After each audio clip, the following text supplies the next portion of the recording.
Hola, muy buenos días y bienvenidos al proyecto de IPG Patsala de español. Yo me llamo María Teresa Miramón y soy profesora visitante de la Universidad Jawaharlal Nehru en New Delhi. En esta universidad enseño asignaturas de lengua, literatura e historia de España, como por ejemplo literatura española medieval o literatura española del siglo XX y contemporánea, al igual que historia de España del siglo XX y distintas asignaturas de lengua española. Hoy vamos a comenzar con el módulo 21 del paper de Historia y Cultura de Hispanoamérica, que se trata de un repaso de las guerras de la independencia de América. Es el repaso número 3 de este módulo y que repasa los últimos módulos que hemos dedicado a los procesos de independencia de lo que hoy en día son los países que forman América y que antes habían formado parte del Imperio Español como colonia. Vamos a repasar los antecedentes que comparten varios de estos procesos de independencia que comenzaron a principios del siglo XIX y que culminaron en 1898 con la independencia de Cuba y Puerto Rico. Así pues, vamos a comenzar con los antecedentes de las guerras de independencia. Las reformas administrativas, regionales, territoriales y religiosas borbónicas del siglo XVIII no fueron bien acogidas en América y surgieron protestas y revueltas para protestar contra estas medidas demasiado centralistas del gobierno de los Borbones. Por otra parte, la inestabilidad política que se produce en España con la llegada de Napoleón y la guerra de independencia española hace que se creen en América las llamadas juntas de gobierno. A partir de este momento, España ya nunca recuperará el dominio de sus colonias en ultramar y comenzará el proceso de independencia de los países americanos. En esta tabla podemos ver las diferentes reformas que llevaron a cabo los Borbones en el siglo XVIII. Reformas territoriales, querían organizar el territorio y crear un ejército, y para ello crearon nuevos virreinatos, el Virreinato de Nueva Granada y el Río de la Plata. A causa de la creación del ejército y la creación de los nuevos virreinatos, se produjo una reducción territorial del Virreinato de la Plata. Respecto a las reformas administrativas, los Borbones querían centralizar el poder y redistribuir los órganos administrativos. Para ello, se creó un sistema de independencias en lugar del puesto de gobernador. Los efectos de dicha creación de intendencias fueron la eliminación del puesto de gobernador, muy unido a la figura de los conquistadores. Respecto a las reformas religiosas, los Borbones querían reducir el poder de la Iglesia, especialmente de los jesuitas. Por ello, expulsaron a la Compañía de Jesús de América y de España. También instauraron la Orden de los Franciscanos en lugar de los jesuitas. Esto provocó revueltas entre los indígenas, acostumbrados al trato con los jesuitas. En lo que respecta a las reformas comerciales, se incrementaron los ingresos de la corona española y querían acabar con la piratería. Para esto dieron libertad de comercio entre España y América. Esto causó la oposición de los comerciantes españoles a causa de sus grandes pérdidas económicas. En América, por su parte, las ideas ilustradas francesas de finales del siglo XIX llegaron sin demasiada censura, en gran parte provenientes de España. Una ilustración cristiana y conservadora que seguía las ideas de Feijóo y que se aplicaban en los colegios. Recordemos que la educación estaba en manos de los jesuitas hasta que estos fueron expulsados. Las ideas ilustradas resultaron muy atractivas para los criollos americanos.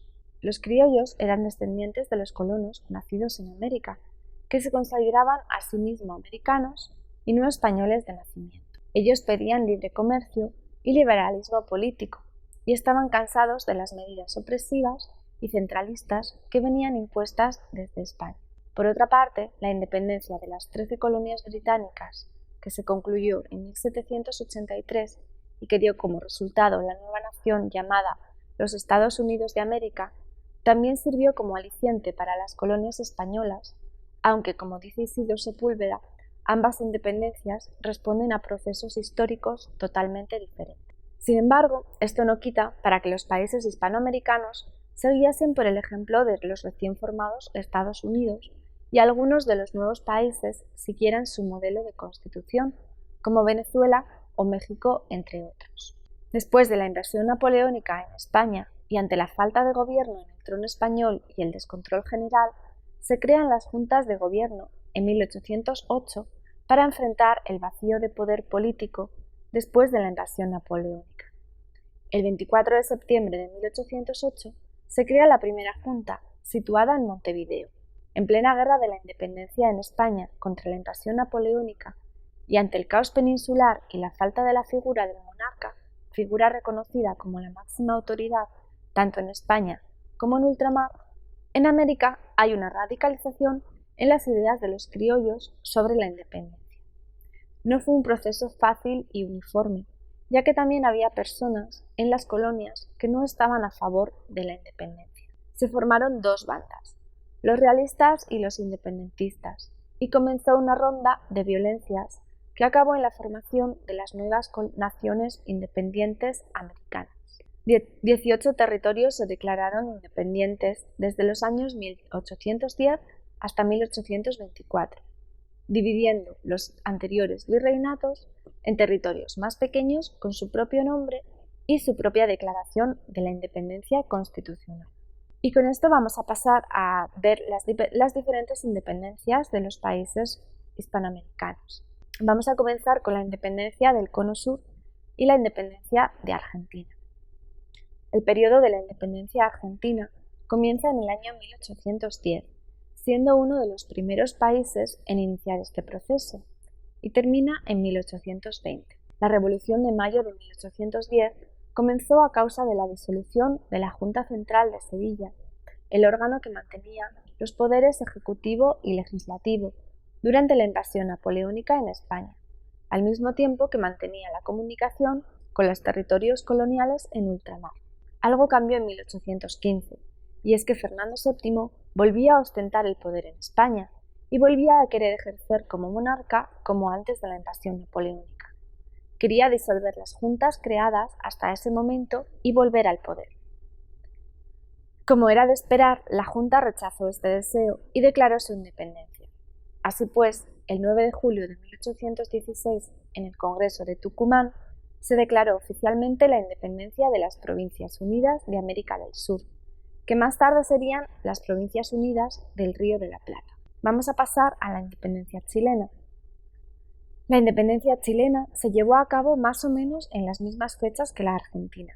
Comenzó en 1810 y concluyó en 1823. En 1810 se formó la primera Junta de Gobernación en Santiago de Chile, que constituyó el primer paso hacia la independencia del territorio. En 1812, el político José Miguel Carrera asumió el gobierno y comenzó el proceso para realizar la Constitución, que constaba de 27 artículos y en la que se reconocía a Fernando VII como rey, pero especificando que el poder residía en el pueblo y que el rey debía aceptar la Constitución. La etapa de la Patria Vieja concluyó con la Batalla de Rancagua o el desastre de Rancagua en 1814.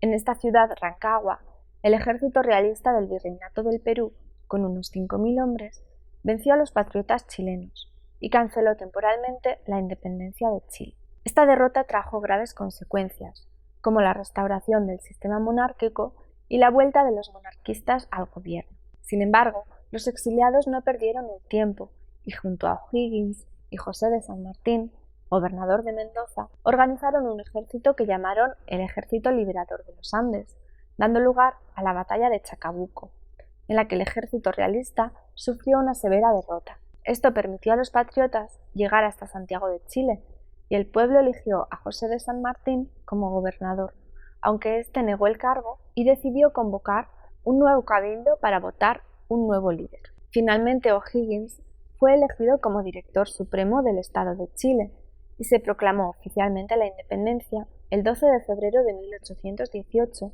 en la ciudad de Talca. O'Higgins ostentó este cargo hasta el año 1823. Con esto vamos a pasar al punto 3.3, que habla de la independencia de Uruguay. El proceso de independencia del país que hoy conocemos como Uruguay fue de la mano de la independencia de las Provincias Unidas del Río de la Plata, solo que las batallas se llevaron a cabo en la banda oriental del territorio. Podría dividirse el proceso completo de su independencia en dos etapas.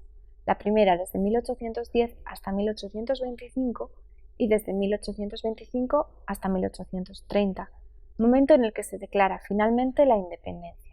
Vamos a pasar a hablar ahora de la independencia de México.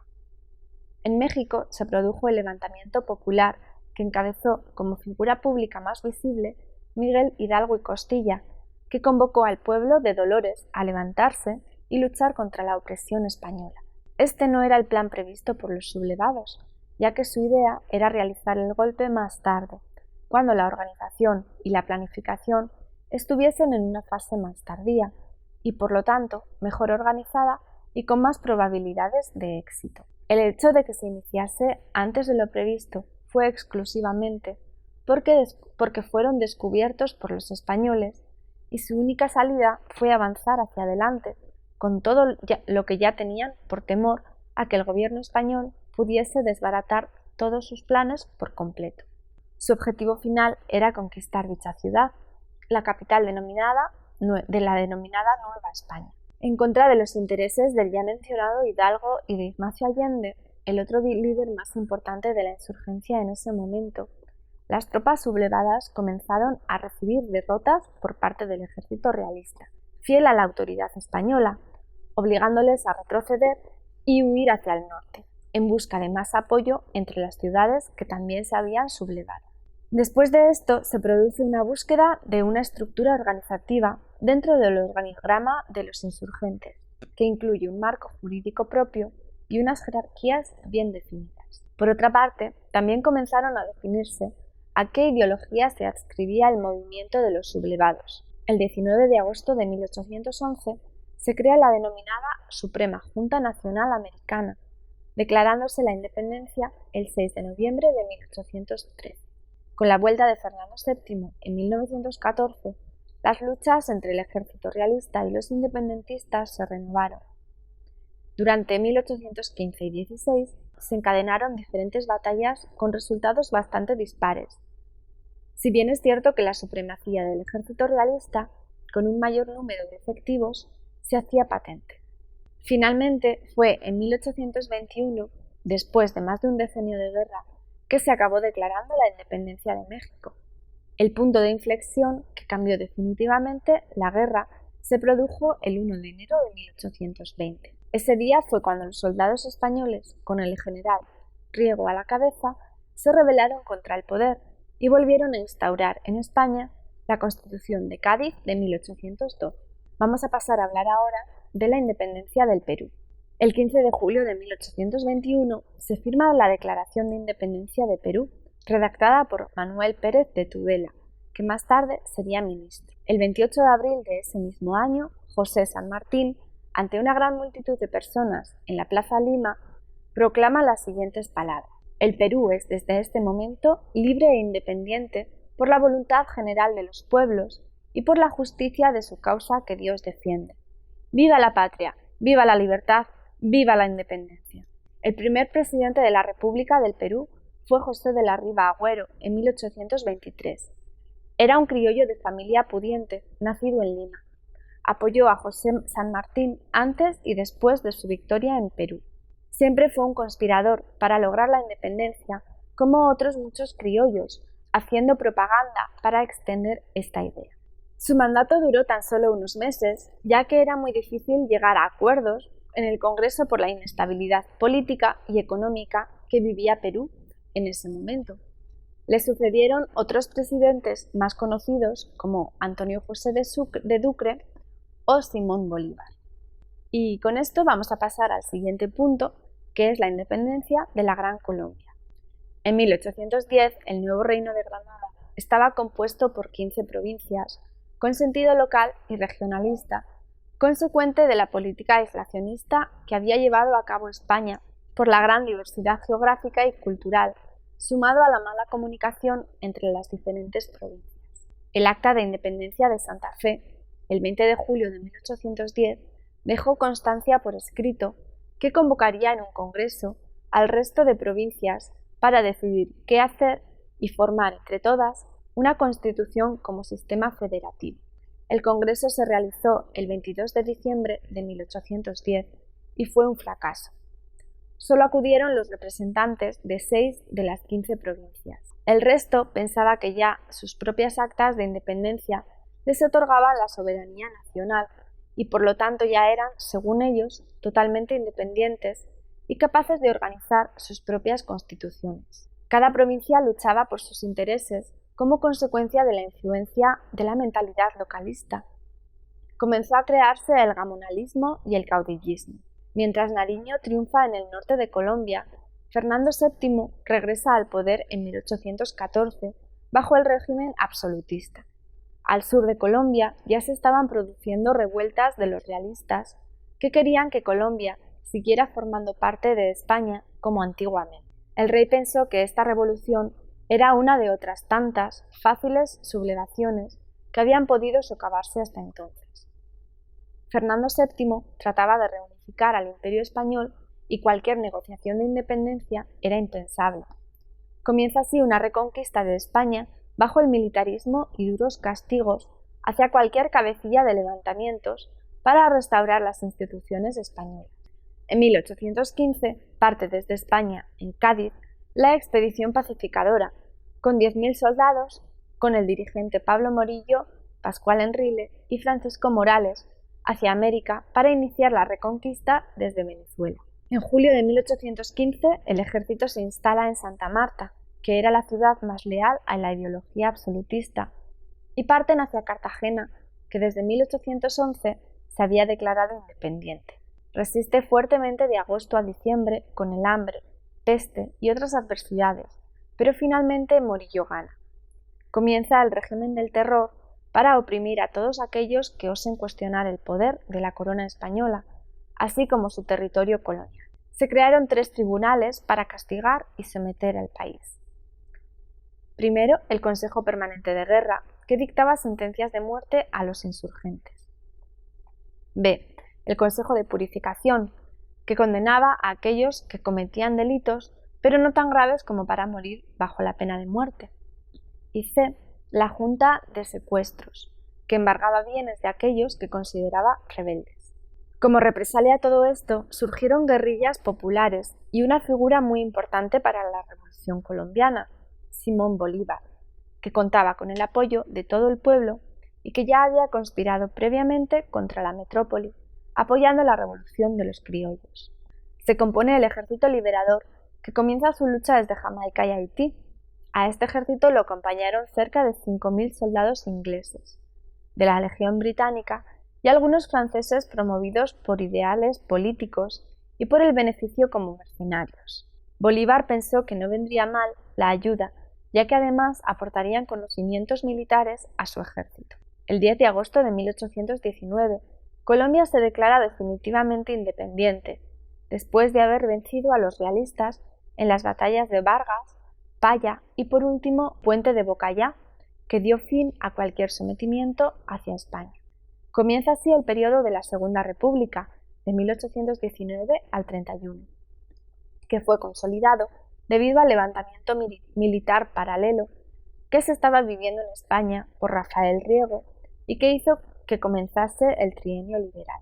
Su presidente fue Simón Bolívar, que siempre apostó por la unión de los pueblos y pensó en el beneficio de los indios frente a los ricos.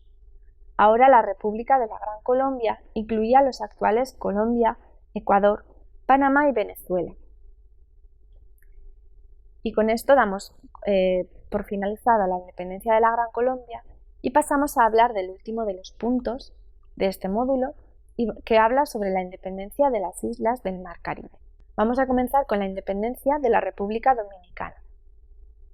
El proceso de independencia de la República Dominicana se puede dividir en varias fases, ya que sus primeras luchas por ser un terreno independiente comienzan hacia 1844, pero no conseguirá su total independencia hasta el año 1865. Vamos a resumir sus etapas revolucionarias en 3 fases fundamentales: la independencia efímera, de 1821 al 44, la independencia de la República Dominicana, del 44 al 61, y la Guerra de Restauración del 61 al 60. Y con esto pasamos a la independencia de Cuba y Puerto Rico. Vamos a comenzar con los primeros años de independencia, llamada la Guerra de los 10 años. De los años 1868 hasta 1878 tuvo lugar la Guerra de los 10 años por la independencia cubana en contra del ejército realista español. Todo empezó con el grito de Yara por el hacendado Carlos Manuel de Céspedes. La idea de Céspedes era tomar la plaza de la ciudad, pero no salió bien debido a la pérdida del factor sorpresa y a su poca experiencia como militar. A pesar de que las acciones previstas para esa noche no salieron bien, se considera que el grito de Yara fue el comienzo de la Guerra de los 10 años, la primera guerra de independencia cubana. España, por su parte, inició dos contraataques, uno militar y otro de carácter civil. Por un lado, envió al general Domingo Dulce para realizar reformas y finalizar la revolución, y por otro, envió a una gran cantidad de personas inmigrantes para españolizar la isla y favorecer el ambiente español. El general Dulce no fue apoyado por la alta burguesía, que controlaba la economía de la isla, y fue expulsado por el denominado Partido Español, ferviente impulsor de la restauración de la monarquía en España y del nuevo sistema canovista que se instauró en España. Si hablamos del proceso de independencia de Cuba, el nombre de José Martí es esencial. Martí consiguió que 35 aldeas de la parte oriental de la isla se levantaran al mismo tiempo al grito de Baire. Baire era uno de los pueblos que se alzó en armas, atacando a las tropas imperialistas españolas. Tristemente, José Martí murió ese mismo año de muerte natural, pero la lucha continuaría desde 1895 hasta finales de 1897. En esta fecha, Estados Unidos intervino en la refriega con la excusa de que la guerra estaba afectando a su economía. En enero de 1898, España había aceptado la gran mayoría de las peticiones de la autonomía de Cuba y Puerto Rico, pero los rebeldes cubanos ya estaban decididos a luchar hasta el final por la independencia, al igual que el presidente McKinley, que ya estaba decidido a intervenir. El 15 de febrero de 1898, un acorazado estadounidense, el Maine, fue enviado al puerto de La Habana y repentina y misteriosamente explotó. Estados Unidos acusó a España de agresión y de atentado y le dio un plazo de 3 días para retirarse de la isla o prepararse para una declaración de guerra. Así pues, Cuba vio como el destino de su gobierno pasaba de España a Estados Unidos, y así como Puerto Rico continuó bajo el liderazgo de los estadounidenses durante más décadas, Cuba luchó por su independencia total, expulsándolos de la isla prontamente. El 20 de mayo de 1902 tomó posesión al cargo su primer presidente, Tomás Estrada de Palma, naciendo finalmente la República de Cuba. Y con esto damos por finalizado el módulo de repaso de las independencias de Hispanoamérica, de los países que hoy conforman América Latina. Muchas gracias por habernos escuchado.